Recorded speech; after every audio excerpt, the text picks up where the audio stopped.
নমস্কার। ইতিবৃত্তের নতুন একটি পর্বে আপনাদের সকলকে জানাই স্বাগত।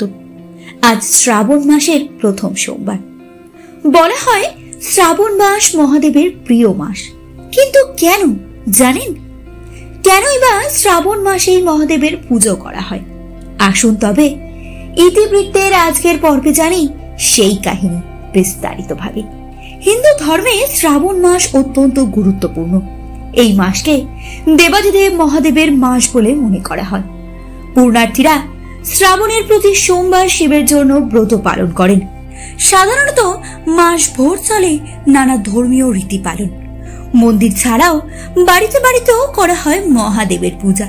বছরের এই সময়টাতে মহাদেবকে সন্তুষ্ট করতে ভক্তরা কোনো ত্রুটি রাখেন না।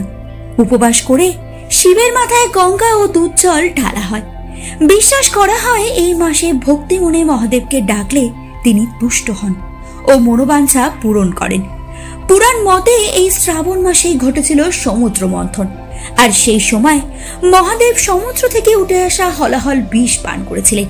আর সেই কারণেই বিষের তেজে তার শরীর ও কণ্ঠ নীল বর্ণ হয়ে ওঠে। আর তাই তো মহাদেব শিবের আরেক নাম নীলকণ্ঠ মহাদেব। জানা যায় সেই সময় দেবী পার্বতী মা তারিণী তারা রূপ ধারণ করে মহাদেবকে স্তন দুগ্ধ পান করিয়ে মহাদেবের সমস্ত জ্বালা প্রশমন করেছিলেন।